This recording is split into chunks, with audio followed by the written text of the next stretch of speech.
It was Emily's first year at college, and she was excited to move into her new dorm room.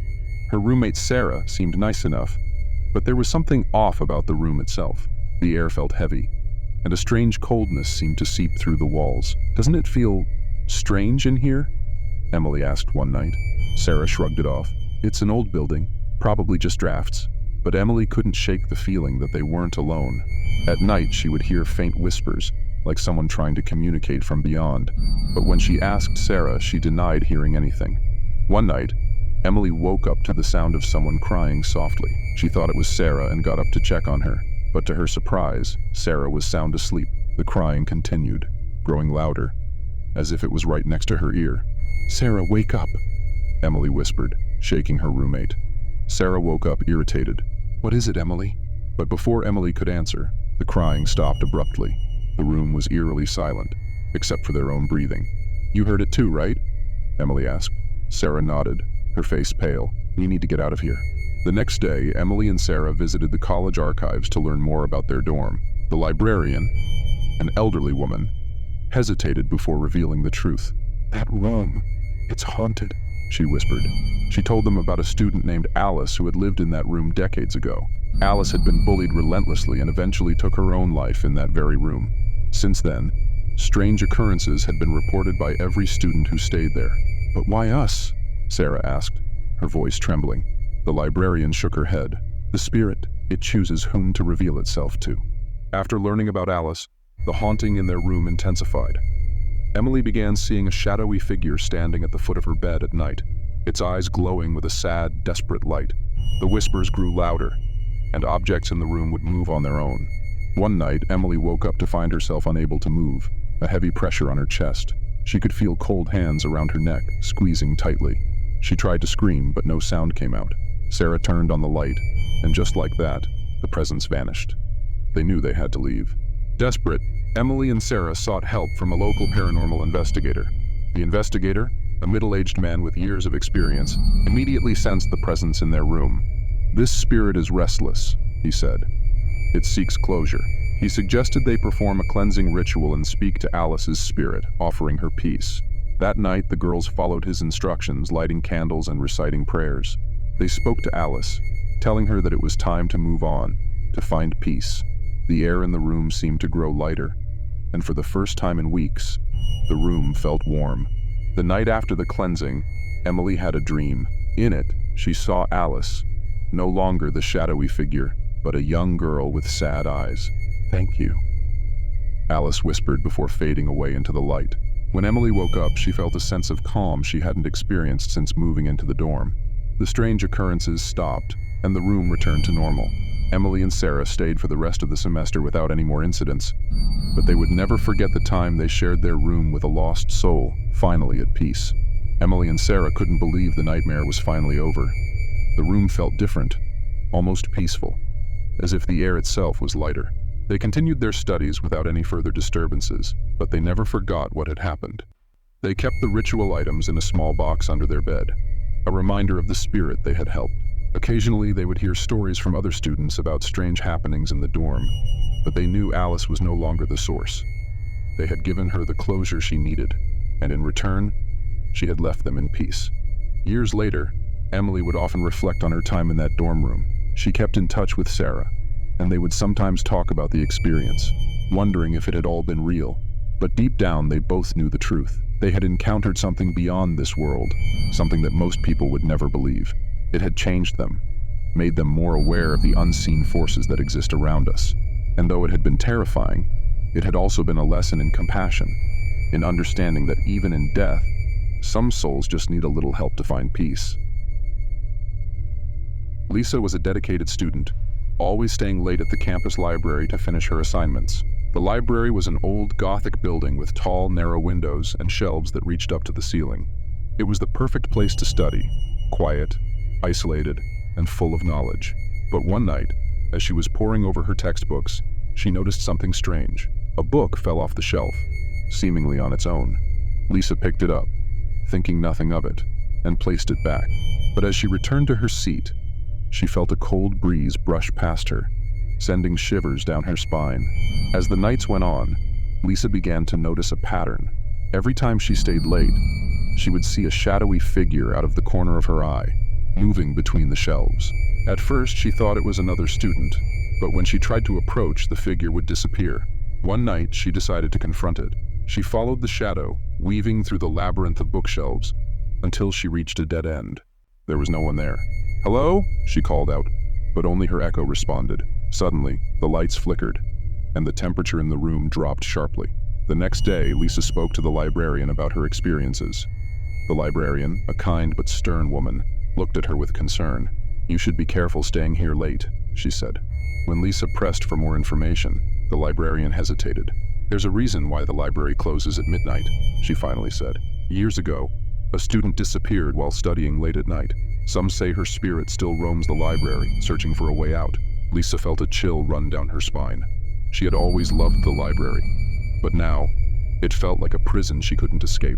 Determined to find answers, Lisa decided to stay late one more time. She sat in her usual spot, her heart pounding as the clock ticked closer to midnight. As the final chime rang out, the lights went out, plunging the library into darkness. Lisa fumbled for her phone, using the flashlight to guide her way. Suddenly, she saw the shadowy figure again, this time much closer. It was a young woman, her face pale and eyes hollow. "Help me," the ghost whispered, reaching out to Lisa. Paralyzed with fear, Lisa could only watch as the spirit dissolved into the air. Shaken by the encounter, Lisa delved into the history of the library, hoping to uncover the identity of the ghost. She found old newspaper articles detailing the mysterious disappearance of a student named Claire. Claire had been an honors student, always staying late at the library to study. One night, she vanished without a trace, leaving behind only her belongings. The search for her was extensive, but her body was never found. Rumors circulated that her spirit was trapped in the library, doomed to wander the aisles for eternity, searching for the knowledge she never found in life. With this newfound knowledge, Lisa returned to the library one last time, determined to help Claire find peace. She brought with her an old book, one that had been checked out by Claire the night she disappeared. As the clock struck midnight, Lisa placed the book on the desk and called out to the spirit. "Claire, I'm here to help you," she said, her voice trembling. The room grew cold, and the ghostly figure appeared again.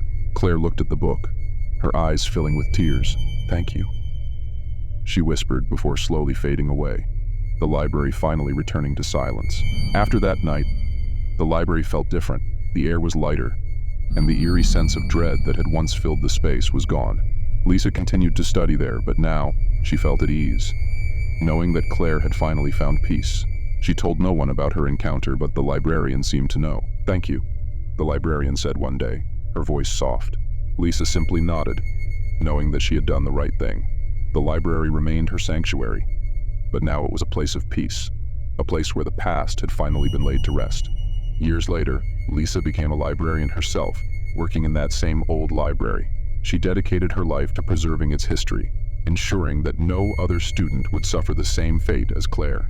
The story of the haunted library became a campus legend, passed down through generations, but Lisa knew the truth. Claire's spirit was no longer trapped, but her legacy lived on in the whispers of the students who studied late into the night. And sometimes, just sometimes, Lisa thought she could feel a presence watching over her as she walked through the quiet aisles of the library. Jake was thrilled to be cast as the lead in the college play. The theater was old, with creaky floors and faded red velvet curtains, but it had a charm that Jake loved. During rehearsals, strange things started happening. Props would go missing, only to reappear in odd places. The sound system would crackle with static, even when it was turned off. "It's just the building," the director said dismissively, but Jake wasn't so sure. One night, while rehearsing alone, he heard footsteps on the stage, but when he turned around, no one was there. The theater felt alive, and not in a good way. Curious about the theater's history, Jake did some research. He discovered that, years ago, a terrible accident had occurred during a performance. A young actress named Lily had been killed when a set piece collapsed on her. Some said it was a freak accident, while others whispered about foul play. Since then, the theater had been rumored to be cursed. Jake couldn't shake the feeling that Lily's spirit was still there, haunting the place where she had lost her life. The more he learned about her, the more he felt a connection, as if Lily was trying to reach out to him. The night before the final dress rehearsal, Jake stayed late to practice his lines. The theater was empty, the silence broken only by the creaks of the old building. As he stood on stage, he felt a sudden chill, and the lights flickered. "Hello?" he called out, his voice echoing through the empty theater. There was no response, but he heard the unmistakable sound of someone crying. The sound grew louder, and Jake followed it backstage, where he found a single old photograph lying on the floor. It was a picture of Lily, her eyes full of sorrow, staring right at him. From that night on, Jake felt different. He would often lose track of time during rehearsals, finding himself in parts of the theater with no memory of how he got there. His fellow actors noticed his strange behavior, his sudden mood swings, and his obsession with the role. "Are you okay?" one of them asked, but Jake brushed it off. He began to dream about Lily every night, her voice whispering in his ear, telling him secrets about the theater. He was no longer sure where Jake ended and Lily began. The line between the living and the dead was blurring. The night of the final performance arrived, and the theater was packed. Jake could feel the weight of Lily's presence as he stepped onto the stage. The play went smoothly until the final act. As Jake delivered his last line, the lights suddenly went out, plunging the theater into darkness. The audience gasped, and in that moment, Jake felt an icy hand grip his shoulder. He froze, unable to move or speak. The lights flickered back on, and for a brief moment, everyone saw her. Lily, standing beside Jake, her eyes filled with sadness. Then she was gone, leaving the audience in stunned silence. The play ended in chaos, with the audience too shocked to applaud. Jake was shaken, his mind racing with what had just happened. Backstage, the cast and crew were in a frenzy, trying to make sense of the ghostly apparition. "Did you see her?" Jake asked, his voice trembling. Everyone nodded, confirming his worst fears. Lily's spirit had made itself known to everyone, not just to him.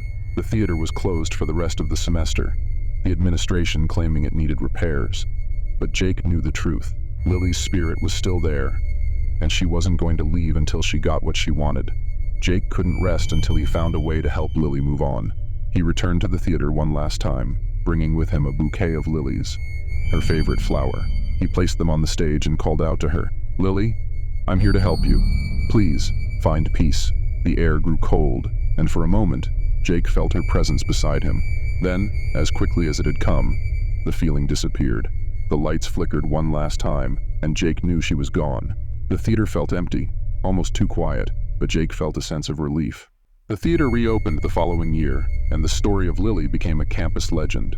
Students would whisper about the haunting, daring each other to stay late in the theater. But Jake knew that Lily was no longer there. He had helped her find peace, and in doing so, had found his own. He continued to act, but no role would ever feel as real, as intense, as the one he had played in that haunted theater. And though the memories still haunted him, he knew that he had done the right thing. He had given a lost soul the final act she deserved.